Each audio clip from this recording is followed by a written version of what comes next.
On va attendre un petit peu parce que mon ordinateur est en train de déconner là, il bloque. Seigneur, fais couler ton sang précieux glorieux sur cet ordinateur. Shalom, shalom, bien-aimés de Dieu, shalom. Bienvenue à votre émission Plateau Charismatique. Ce soir, je reçois pour vous le pasteur Jean-Paul Ouek qui vient nous parler de 2025 dans le Nouveau Monde et nous sommes à la 4e édition de cette émission. Bonsoir, pasteur. Bonsoir, ma sœur. Comment allez-vous ce soir? Ça va mieux. Ce matin, ça n'allait pas tout à fait bien, hein. J'étais très grippé. D'accord. Mais là, ça va. Ah, Dieu fait grâce.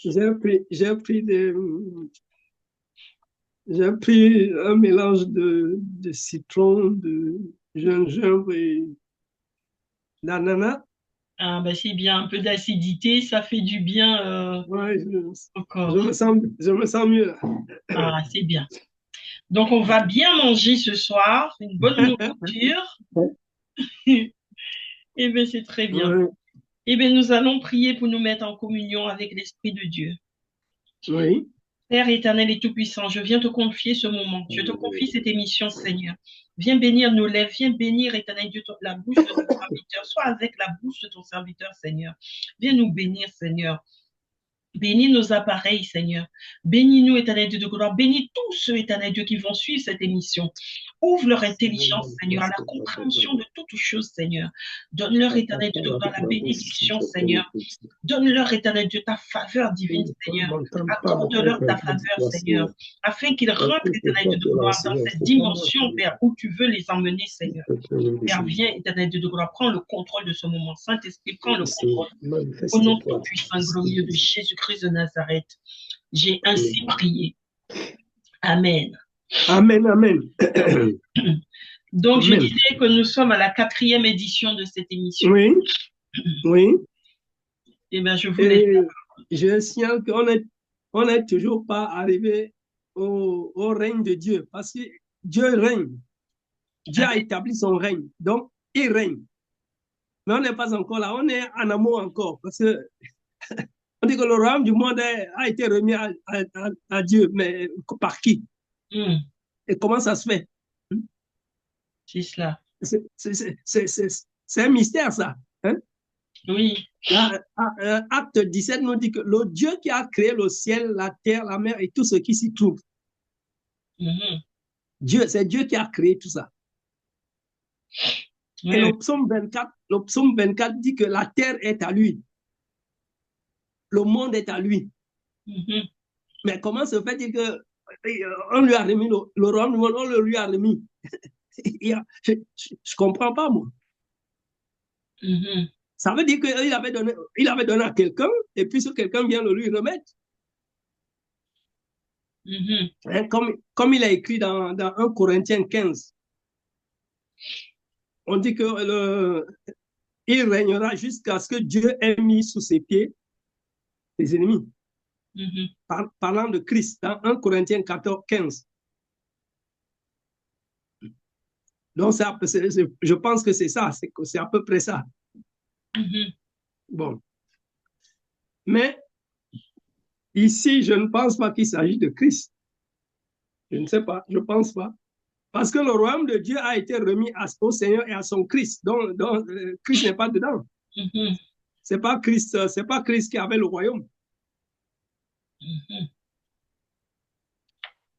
Alors, on remonte dans le temps. Et la dernière fois, je parlais de Apocalypse 13, Apocalypse 11, Apocalypse 13 et Apocalypse 17. Même 12, Apocalypse 12 aussi. Alors, Apocalypse 11 nous parle de deux prophètes. Hein, les deux témoins de Dieu sont des prophètes. Ils sont morts, ils ont fini leur mission. Et la bête qui sort de l'abîme, c'est-à-dire le dragon, il les a tués. Il les a tués. Et il les a tués là même où leur Seigneur a été crucifié. Voilà la précision qu'on a. c'est-à-dire à Jérusalem. Le diable les a tués à Jérusalem. C'est pas à Paris. Et c'est très important à savoir. C'est à Jérusalem qu'ils ont été tués, les deux prophètes.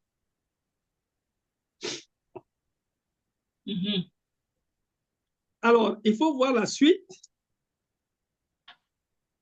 au verset. Je suis à Apocalypse 11. Hein? Je suis à Apocalypse 11. Oui. Donc, je suis au verset 7.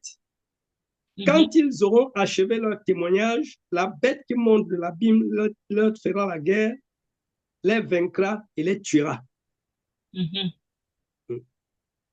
Et leurs cadavres resteront sur la place de la grande ville, qui est appelée dans un sens spirituel Sodome et Égypte, là même où leur Seigneur a été crucifié. Donc ça, c'est Jérusalem. Oui, c'est Jérusalem, puisque c'est là que le Seigneur a été crucifié. C'est pas ailleurs. Et dans un sens spirituel, on l'appelle Sodome et Égypte. Alors, la suite. Des hommes d'entre les peuples, les tribus, les langues et les nations verront leurs cadavres pendant 3 jours et demi. Et ils ne permettront pas qu'on mette leurs cadavres dans une tombe. Les habitants de la terre se réjouiront à leur sujet et seront dans l'allégresse. Ils s'enverront des présents les uns aux autres parce que ceux deux prophètes ont tourmenté leurs habitants, ont tourmenté les habitants de la terre. Les deux témoins, les deux prophètes là, ils ont tourmenté les habitants de la terre. Et la bête qui monte de l'abîme, c'est-à-dire Satan le diable, quand il est sorti de l'abîme, il a dit, je vais régler votre compte. Il les a tués tous les deux. Et les cadavres sont restés à Jérusalem. Et la suite, on va voir, verset 11. Après les 3 jours et demi, un esprit de vie venant de Dieu entra en eux. Et ils se tinrent sur leurs pieds. Une grande crainte fondit sur ceux qui les voyaient. Ils entendirent du ciel une voix forte leur dire, montez ici. Ils montèrent au ciel dans la nuée et leurs ennemis les virent. À cette heure-là, il y eut un grand tremblement de terre et la 10e partie de la ville s'écroula. 7000 hommes furent tués dans ce tremblement de terre. Les autres furent effrayés et donnèrent gloire au Dieu du ciel. Voilà. Donc, ce que je voudrais qu'on remarque ici, c'est que les deux prophètes-là, ils sont morts à Jérusalem. Et on ne les a pas enterrés. Et quand le délai quand les temps ont été accomplis, Dieu les a appelés et ils sont montés directement au ciel. Pourquoi je dis ça? Parce que quand Moïse était en Égypte, Moïse, Dieu va lui dire, va voir Pharaon et dis à Pharaon de laisser partir mon peuple. Et on sait comment ça s'est passé jusqu'à ce que Moïse est sorti d'Égypte avec un peuple derrière lui et ils sont allés dans le désert. Ils sont sortis du pays d'Égypte et ils sont allés au désert. Ici, dans Apocalypse 11, on ne nous dit pas qu'ils étaient en Égypte. On ne nous dit pas qu'ils étaient au désert. Ils étaient à Jérusalem. Ce sont les prophètes de Dieu. Ils étaient à Jérusalem. C'est à Jérusalem que l'ennemi, le diable, est venu les tuer.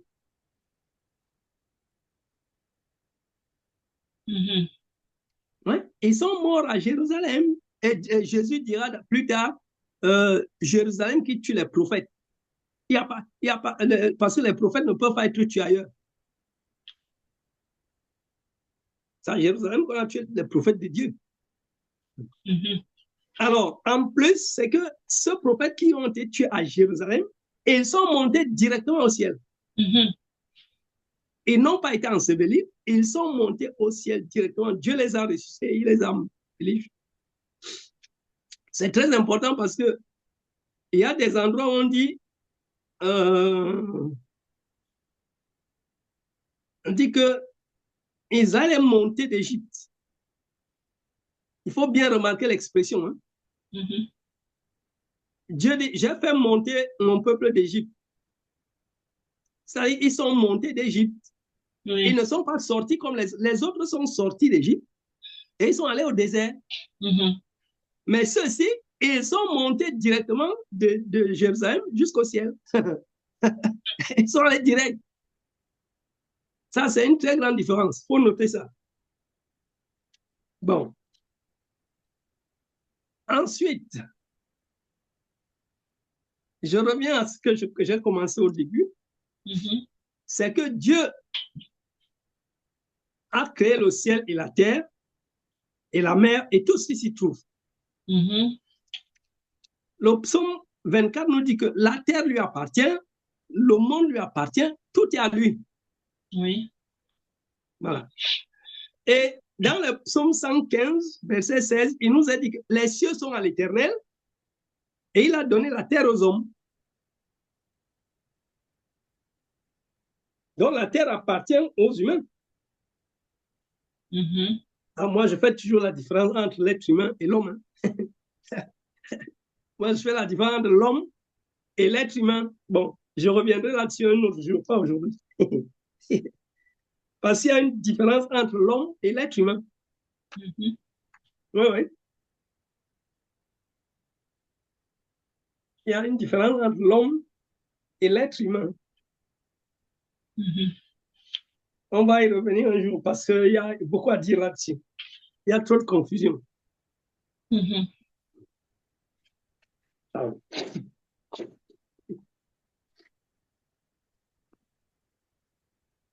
Amen, amen. Pardon? J'ai dit amen. Donc, Dieu, le ciel, la terre, la mer, tout lui appartient. Et il a donné la terre aux hommes. Alors, Job chapitre 15 nous dit que les sages étaient les premiers à voir la terre. Job 15. Je vais vous lire ça. Job chapitre 15, verset 17 à 19. Je vais t'expliquer, écoute-moi. Je raconterai ce que j'ai vu, ce que les sages ont annoncé, ce qu'ils n'ont pas dissimulé et qui venait de leur père. C'est à eux seuls que la terre avait été donnée.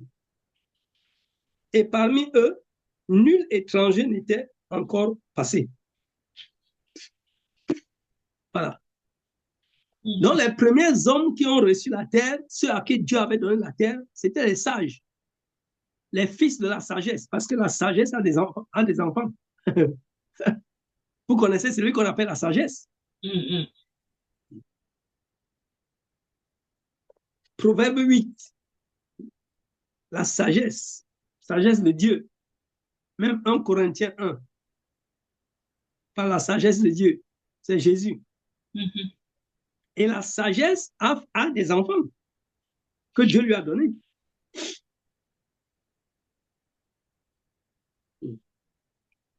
Et donc, ce sont ces enfants-là, ces enfants de la sagesse, qui avaient reçu la terre de la main de Dieu.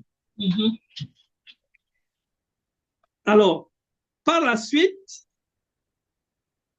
Job chapitre 9, il nous a dit, au verset 24, il nous a dit que la terre est livrée aux méchants, aux mains des méchants. Dieu voit la face des juges. C'est-à-dire qu'à un moment donné, Dieu a récupéré ce qu'il avait donné aux sages, il a donné aux méchants. Donc les méchants sont devenus les propriétaires de la terre. Alors. C'est quel verset ça? Job chapitre 9, verset 24. D'accord. Donc, la terre avait été donné aux sages. Ensuite, Dieu l'a récupéré. Il l'a donné aux méchants. Et parmi les méchants, nous connaissons un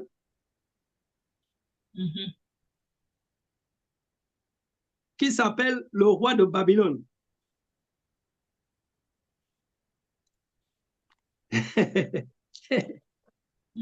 Le roi de Babylone. Et on va voir ce qui s'est passé. Jérémie chapitre 27.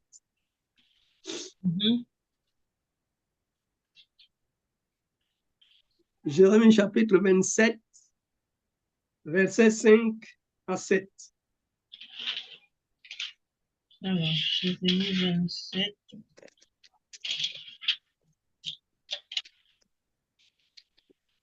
Versets 5 à 7. Oui, oui.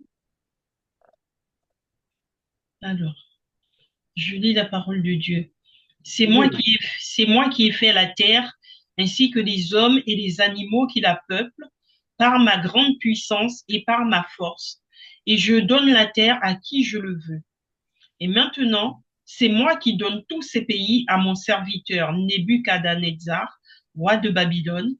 Je lui donne même les animaux sauvages pour qu'ils soient à son service. Toutes les nations lui seront asservies, à lui, à son fils et à son petit-fils, jusqu'à ce que le moment fixé par son pays arrive aussi et que des nations puissantes et de grands rois l'asservissent. Amen. Amen, amen. Voilà. Donc, le Dieu qui a créé le ciel et la terre, il dit qu'il donne la terre à Nebuchadnezzar. Il donne la terre au roi de Babylone. Dans le roi de Babylone, il gérait, il avait la terre pour lui. C'était pour lui, c'était sa chose. Et on le voit d'ailleurs dans Daniel chapitre 5. Dans Daniel chapitre 5,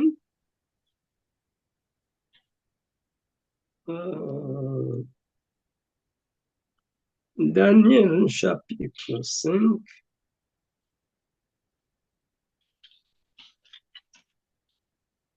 Daniel chapitre 5 au verset 17. À partir du verset 17. On va voir un compte rendu là. Daniel 5 à partir du verset 17. 17, ouais. Alors, je lis la parole de Dieu. Daniel répondit devant le roi, « Garde tes dons pour toi et accorde tes récompenses à un autre. Je lirai néanmoins l'inscription au roi et je lui en ferai connaître l'explication. Roi, le Dieu très haut avait donné à ton prédécesseur Nebuchadnezzar la royauté, la grandeur, la gloire et la majesté. À cause de la grandeur qu'il lui avait donnée, tous les peuples, les nations, les hommes de toute langue tremblaient et avaient peur devant lui. Le roi faisait mourir ceux qu'il voulait et laissait la vie à ceux qu'il voulait. Il donnait une position élevée à ceux qu'il voulait et abaissait ceux qu'il voulait. Cependant, lorsque son cœur s'est rempli d'orgueil et que son esprit s'est obstiné jusqu'à l'arrogance, il a été précipité de son trône royal et dépouillé de sa gloire. Il a été chassé du milieu des hommes, son cœur est devenu semblable à celui des bêtes, et il a habité avec les ânes sauvages. On lui a donné de l'herbe à manger comme aux bœufs, et son corps a été trempé de la rosée du ciel, et ce jusqu'à ce qu'il reconnaisse que le Dieu très haut domine sur toute royauté humaine et la donne à qui il le désire. Amen. Amen. Voilà. Donc, Dieu avait dit à Jérémie qu'il va donner la terre entière. Hein. C'est pas seulement, c'est pas une partie, c'est pas un pays, non, c'est toute la terre. Il a donné toute la terre à Nebuchadnezzar, roi de Babylone. Et le roi de Babylone faisait ce qu'il voulait. Et après lui, son fils. Et après son fils, son petit-fils. Eh ouais. Ça veut dire qu'une famille qui régnait, une famille qui a régné je ne sais pas combien de temps, et toute la terre était pour lui, pour elle. Oui. Alors, ce qui va se passer se trouve dans Daniel chapitre 4. Chapitre 4, à partir du verset, on va prendre le verset 7 à 14. Comme ça, dans tout le contexte. Ok, alors, je lis la parole de Dieu. Voici quelles étaient les visions de mon esprit pendant que j'étais sur mon lit. Je regardais et j'ai vu qu'il y avait au milieu de la terre un très grand arbre. Cet arbre était devenu grand et fort. Sa cime touchait le ciel et on le voyait des extrémités de la terre. Son feuillage était beau et ses fruits abondants. Il portait de la nourriture pour tous. Les bêtes sauvages s'abritaient sous son ombre, les oiseaux faisaient leur nid dans ses branches et toutes les créatures tiraient leur nourriture de lui. Dans les visions qui se présentaient à mon esprit pendant que j'étais sur mon lit, voici ce que j'ai vu. Un veilleur, un saint, est descendu du ciel. Il a crié avec force en disant, abattez l'arbre et coupez ses branches, secouez son feuillage et dispersez ses fruits. Que les bêtes s'enfuient loin de son abri et les oiseaux loin de ses branches. Mais laissez en terre le tronc avec ses racines, attachez-le avec des chaînes en fer et en bronze au milieu de l'herbe des champs. Qu'il soit trempé par la rosée du ciel et qu'il ait, comme les bêtes, l'herbe de la terre pour nourriture. Son cœur d'homme lui sera enlevé et un cœur de bête lui sera donné. Puis 7 ans passeront sur lui. Cette parole est un décret des veilleurs.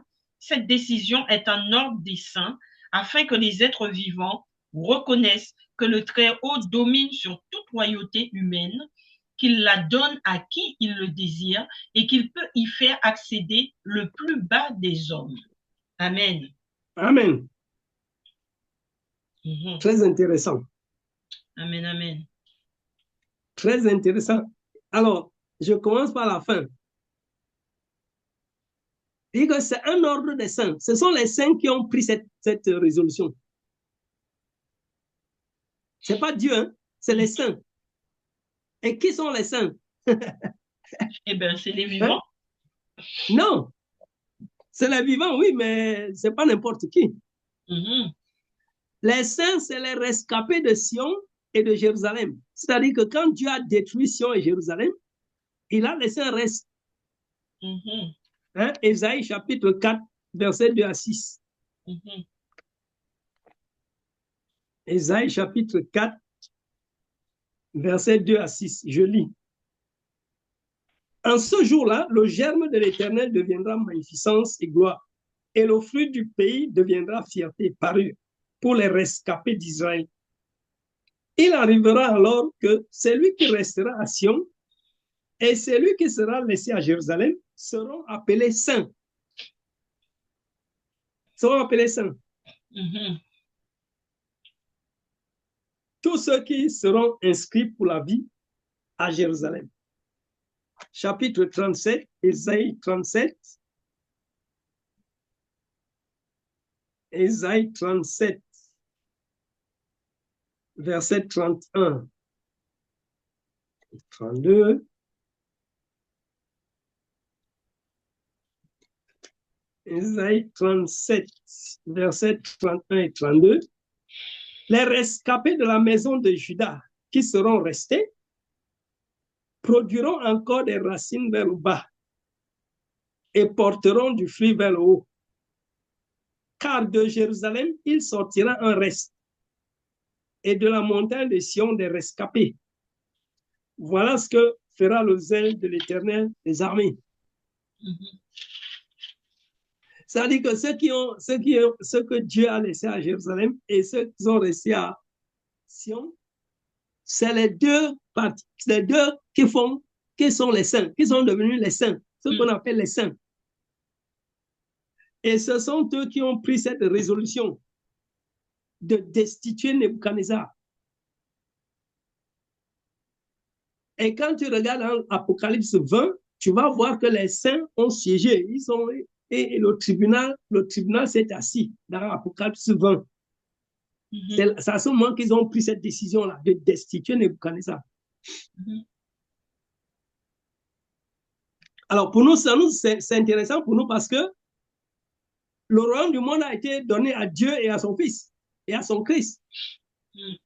Et ici, par les saints, le premier des saints, c'est le Christ. Le premier des saints, on l'appelle d'ailleurs le saint et le juste, acte 13. Non, acte 3, verset 13 à 15. Le saint et le juste, c'est Jésus. Et les autres saints, c'est les rescapés de Sion et de Jérusalem. Donc, ils se sont assis et ils ont prononcé une résolution de destituer Nebuchadnezzar. Et cela s'est fait. Et toujours dans le même passage qu'on vient de dire, et au verset 14, il dit, cette résolution est un ordre des saints afin que les vivants sachent que le Très-Haut domine sur toute royauté humaine et qu'il la donne à qui il lui plaît et qu'il y élève le dernier des hommes. Ah, ça, c'est dans ma version. Donc, au moment où Nebuchadnezzar a été destitué, c'est au même moment que Dieu a élevé le dernier des hommes à sa place.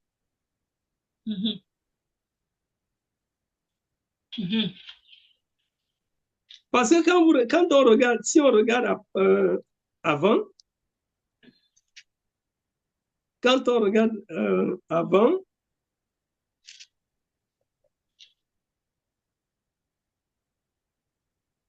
vous êtes dans quel livre là? Hein? Vous êtes dans quel livre? Non, je suis dans Daniel, je cherche la référence. Daniel chapitre 2.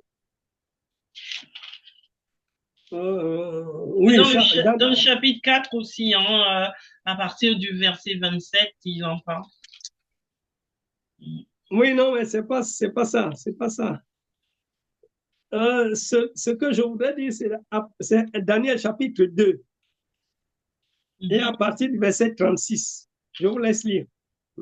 Alors, je lis la parole de Dieu. Oui, à partir du verset 36. Du verset 36. Voilà quel était le rêve. Nous en dirons l'explication devant le roi. Roi, tu es le roi des rois, parce que le Dieu du ciel t'a donné la royauté, la puissance, la force et la gloire. Il a placé sous ta domination, où qu'il habite, les hommes, les bêtes sauvages et les oiseaux, et t'a donné le pouvoir sur eux tous. La tête en or, c'est toi. Après toi, surgira un autre royaume, inférieur au tien, puis un troisième royaume qui sera en bronze et qui dominera sur toute la terre. Il y aura un quatrième royaume, solide comme du fer. En effet, le fer pulvérise et écrase tout. Tout comme le fer brise tout, il pulvérisera et écrasera les autres. Tu as vu les pieds et les orteils en partie en argile de pied et en partie en fer. De même, ce royaume sera divisé, mais il y aura en lui quelque chose de la force du fer, parce que tu as vu le fer mélangé à l'argile. Les doigts de pied étaient en partie en fer et en partie en argile. De même, ce royaume sera en partie fort et en partie fragile. Tu as vu le fer mélangé à l'argile, parce qu'ils feront des alliances tout humaines. Cependant, ils ne seront pas vraiment unis l'un à l'autre, de même qu'on ne peut allier le fer à l'argile. Amen. Amen, amen. Alors, au verset 37, il dit, ô roi, tu es le roi des rois. Tu es le roi des rois. Souvenez-vous de Apocalypse 17. Verset 14. L'agneau est appelé roi des rois. Oui. Et c'est parce qu'il est roi des rois qu'il va vaincre tous les autres rois.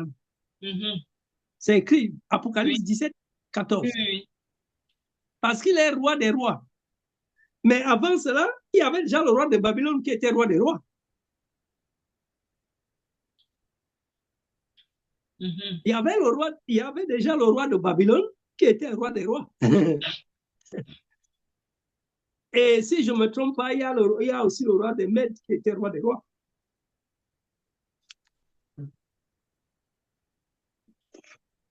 Donc, quand le roi des rois est destitué, quand le roi de Babylone est destitué, Dieu, mais en fait, je pense il était déjà roi des rois avant. Je pense que le Seigneur était déjà roi des rois avant. Parce que c'est parce qu'il a été établi que les autres se sont révoltés.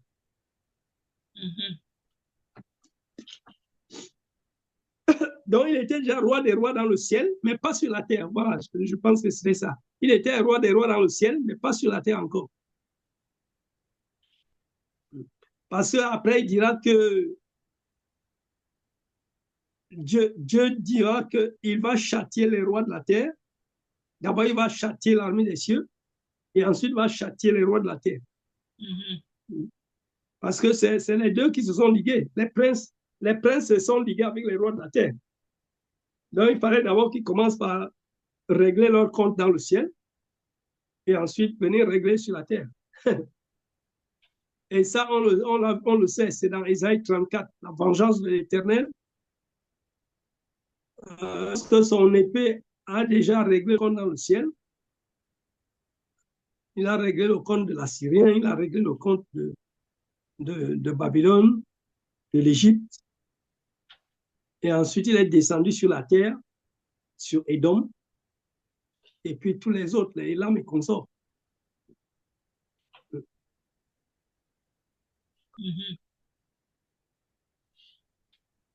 Donc, Nebuchadnezzar était le roi des rois et il a été destitué par les saints, c'est-à-dire les rescapés de Sion et de Jérusalem, ce que Dieu a laissé. Parce que dans Ésaïe 33, Ésaïe 33, versets 22 à 24, il nous est dit ceci. Ésaïe 33. Car l'Éternel est notre juge, l'Éternel est notre législateur, l'Éternel est notre roi. C'est lui qui nous sauve. Tes cordages sont relâchés.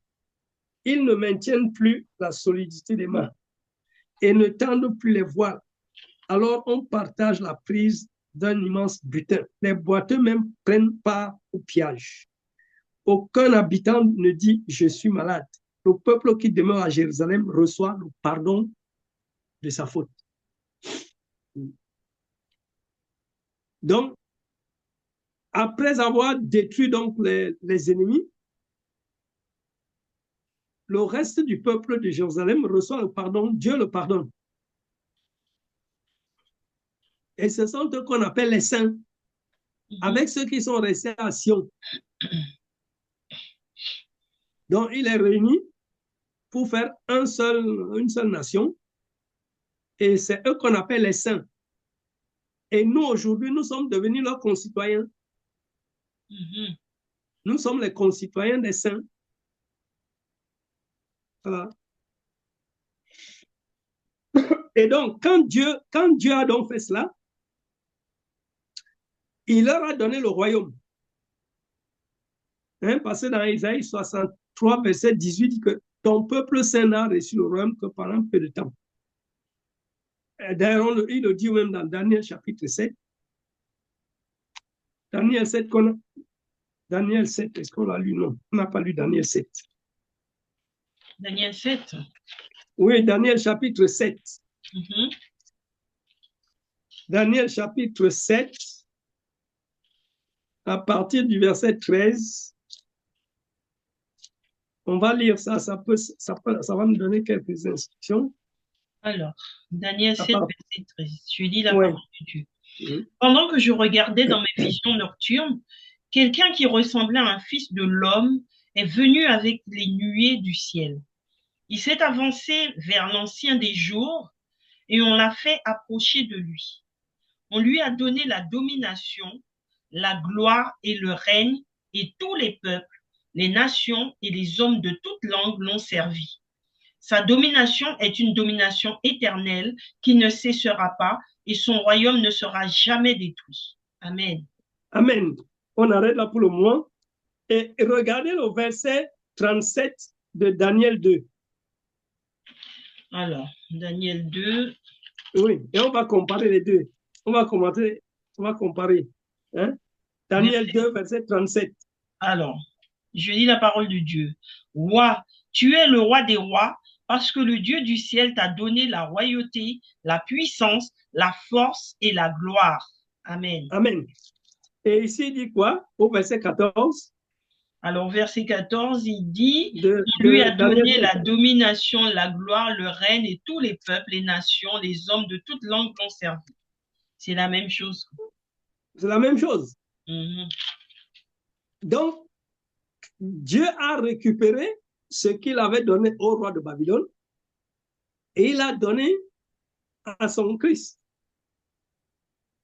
Et c'est pour ça que dans le psaume 2, il y a une révolte parmi les princes et les rois de la terre. C'est à cause de ça. Et quand on regarde encore dans Apocalypse 12, non, Apocalypse 5, pardon, dans Apocalypse 5, au verset 12,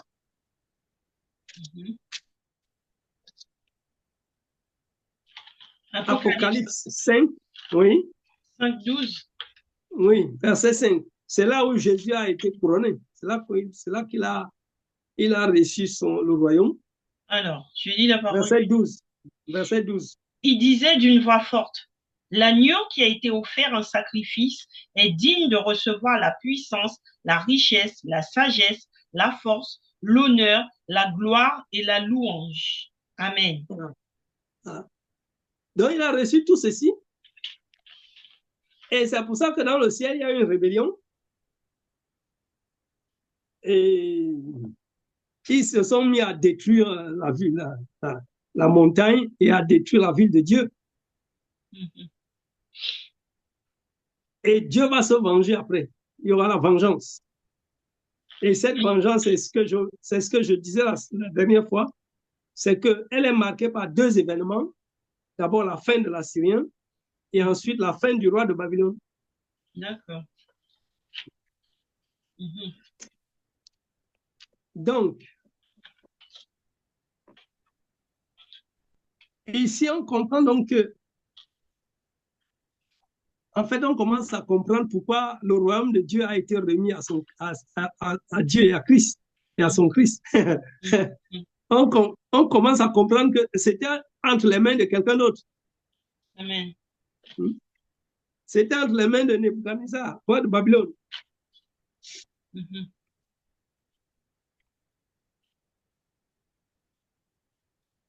Et il faut savoir que il y a trois personnages dans cette affaire qui sont très importants. Il y a le roi de Babylone, il y a le roi d'Assyrie et il y a le pharaon d'Égypte. Hein? On trouve ça dans Jérémie chapitre 50. Jérémie chapitre 50.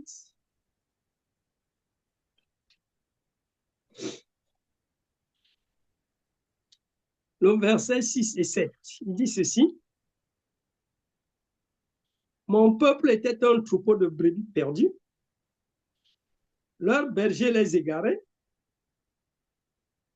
les détournaient par les montagnes. Elles allaient de montagne en colline en oubliant leur gîte. Tous ceux qui les trouvaient les dévoraient et leurs adversaires disaient, nous ne sommes pas coupables. Puisqu'ils ont péché contre l'Éternel, domaine de la justice, contre l'Éternel, espérance de leur père.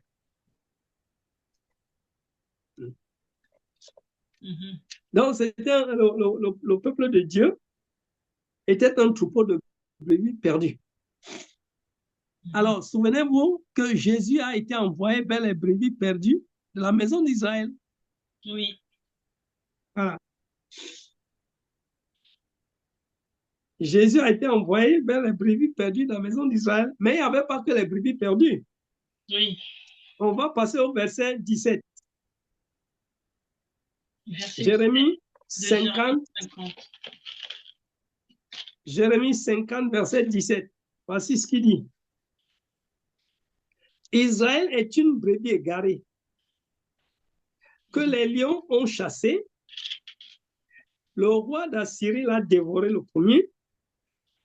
Et le dernier à lui briser les os, c'est Nebuchadnezzar, roi de Babylone. Israël est une brebis égarée. Ce n'est pas les brebis perdues, hein? Israël, c'est la brebis égarée. Tout à l'heure, on a vu que c'était que le troupeau de Dieu, c'était les brebis perdues. Donc, il ne faut pas confondre ça. Et si on regarde dans Ézéchiel, chapitre 16, non, chapitre 34, pardon, chapitre 16. Ézéchiel 34, le verset 4 et le verset 16. Je vous laisse lire. Ézéchiel 34, verset 4 et verset 16. Alors, je lis la parole de Dieu. Vous n'avez pas assisté les bêtes affaiblies, vous n'avez pas soigné celles qui étaient malades, ni pensé celles qui étaient blessées. Vous n'avez pas ramené celles qui s'étaient égarées, ni cherché celles qui étaient perdues, mais vous les avez dominées avec violence et cruauté. Amen. Et l'autre verset, c'est... 16. Alors, verset 16. Je lis la parole de Dieu. Attendez, verset 16. Et où le 16? Alors, j'irai à la recherche de celle qui est perdue, je ramènerai celle qui s'est égarée, je penserai celle qui est blessée, et j'assisterai celle qui est affaiblie. En revanche, je détruirai celles qui sont grasses et vigoureuses. Je veux prendre soin d'elles avec équité. Amen. Amen. Donc, on voit les différentes brebis de Dieu. Hein? Dieu avait un pâturage et dans son pâturage, il y avait ces différentes brebis. Il y en avait 6. Et donc, parmi les 6, il y a Israël qui était une brebis égarée. Il y a la brebis perdue. Ça, à mon avis, c'est la maison d'Israël. Hein, puisque Jésus a été envoyé vers les brebis perdues de la maison d'Israël. Et puis les autres, je ne sais pas, je n'ai pas encore trouvé qui étaient les autres brebis.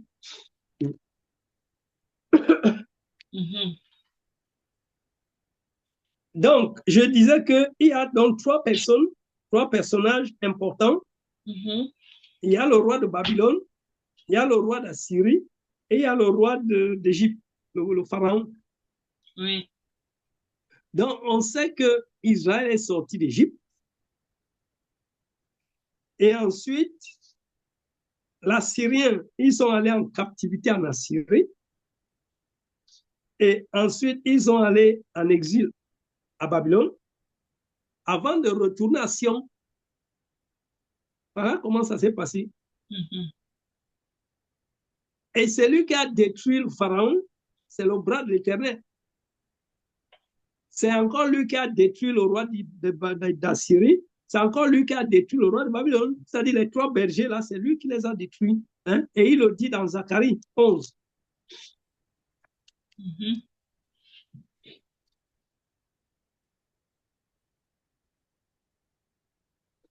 Il le dit dans Zacharie 11.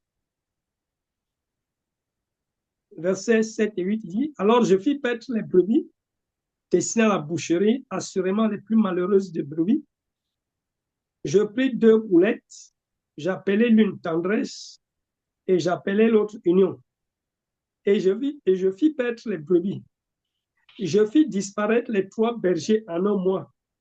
Ils avaient fini par m'impatienter et de leur côté, ils m'avaient pris en dégoût. Hein? Versets 7 et 8 de Zacharie 11. Vous avez dit, ils sont sortis d'Égypte, ils sont en captivité en Assyrie, et à Babylone, ils ont été quoi? Mais à Babylone, ils étaient déportés ils étaient déportés à Babylone. C'est la déportation plutôt.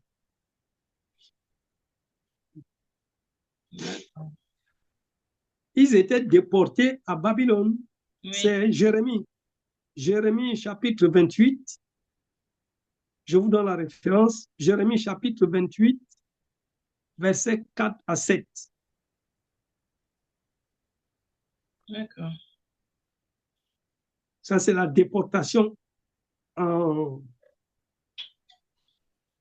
Babylone. Mm-hmm.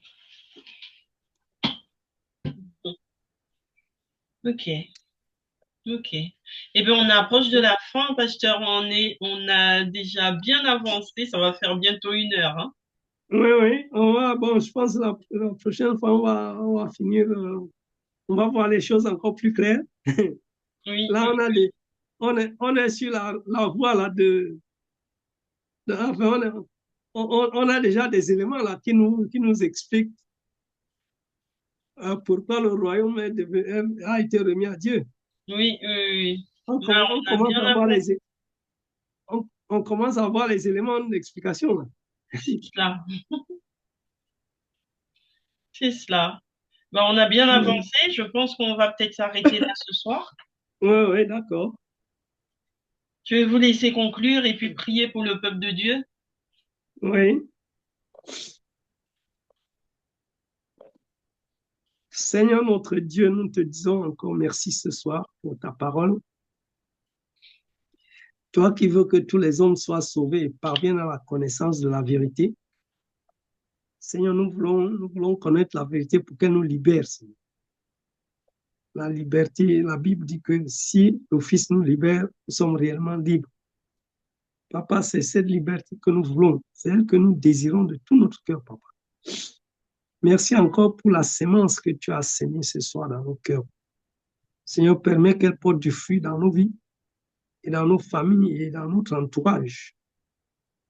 Pour la seule gloire de ton nom et au nom puissant de Jésus. Je te remets mon frère, ma soeur, Seigneur, tous ceux qui ont suivi cette intervention de ce soir.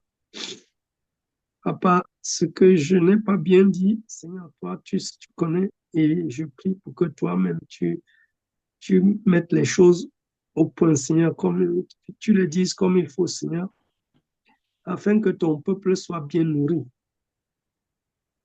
Père, je te remets aussi la suite, que tu nous conduises, Seigneur éternel, afin qu'on ne soit pas égarés, mais que nous puissions continuer dans la voie droite que toi, tu as fixée pour nous. Que la gloire et la louange soient pour toi, notre Dieu. Bénis tous ceux qui ont reçu ces explications, Père éternel. Que l'ennemi ne vienne pas les arracher, les enlever de leur cœur, Seigneur. Mais que cela soit enraciné, gravé dans le cœur par le Saint-Esprit, Seigneur, et que cela porte du fruit en ton temps. Dans le nom de Jésus, j'ai prié. Amen et Amen. Amen, Amen, Amen. Et bien que le Seigneur vous bénisse, soyez remplis de l'Esprit. Amen, Amen. Afin de pouvoir continuer encore toutes ces études pour nous nourrir. Amen, Amen. Amen. Et puis je vous dis à bientôt, pasteur. Oui, ma soeur. Je remercie tous les téléspectateurs de nous avoir suivis ce soir. Amen, amen. Merci à chacun de vous et puis restez connectés pour la suite des émissions. À très bientôt. Soyez bénis. Amen, amen.